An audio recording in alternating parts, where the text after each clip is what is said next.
À l'occasion de la rentrée scolaire 2021, le collège de l'Intention avait ouvert ses portes pour la première fois à Seignos, un établissement inclusif pour des enfants auxquels l'enseignement classique ne correspond pas. C'est un collège privé qui se donne comme objectif de décliner une pédagogie un peu innovante, différenciée pour ce qu'on nomme les élèves à besoins éducatifs spécifiques. C'est-à-dire qu'on peut avoir des enfants HPI, donc ce qu'on nomme haut potentiel, ce qu'on nomme souvent les TDAH, c'est-à-dire les hyperactifs, et puis tous les élèves qui ont, on va dire, des troubles 10, donc dysorthographie, dyscalculie, dyslexique. Donc des enfants qui ne rentrent pas dans les cases. Ici, les professeurs suivent le programme scolaire mais enseignent différemment pour s'adapter à leurs élèves et leur apporter un cadre de travail plus serein. C'est une classe de 12, une classe de 14 élèves. Bon, déjà, c'est beaucoup plus facile. Ce sont ce qu'on appelle le principe de la classe mutuelle, donc avec des îlots scolaires que l'on peut moduler en fonction des activités individuelles, des petits groupes, des plus grands groupes. Donc l'idée, c'est aussi de partir de lui. Donc l'élève amène sa contribution, amène des thèmes, amène de la matière. Ça, c'est une différence.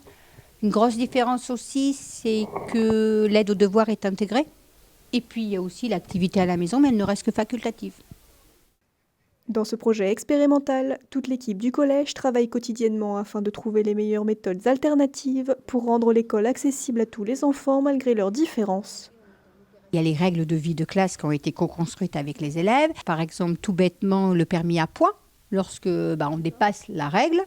Mais de l'autre côté, ils ont aussi des besoins. Par contre, à un moment donné, c'est qu'est-ce qui m'est autorisé ? Et bien, effectivement, je peux sortir de classe, mais 2 fois. Si je sens que la pression est difficile, ou si, à contrario, le collectif ne m'apporte plus rien et que je vais m'isoler un peu pour finir l'activité. Rien n'est établi. Là, par exemple, nous sommes en train de parler de l'évaluation, tout simplement, parce qu'à un moment donné, les enseignants me disent « Mais comment je peux savoir s'il apprend, moi, si je n'évalue pas ?» Et comment dire à un enseignant « Mais non, mais il apprend, c'est toi qui veux mettre l'évaluation. » Voilà, c'est vraiment ce qu'on appelle une pédagogie action, avec, heureusement, notre expérience de 25 ans derrière. Tous espèrent désormais que ce collège pourra continuer d'évoluer afin de bénéficier à davantage d'élèves dans le futur. On a déjà 27 élèves, c'est bien pour une première année. L'idée, c'est pas que l'établissement grossisse, mais c'est de continuer à accompagner ces enfants jusqu'en 3e. On a des entreprises qui nous accompagnent déjà. On a beaucoup de personnes qui décident de nous aider bénévolement, mais ça ne suffit pas.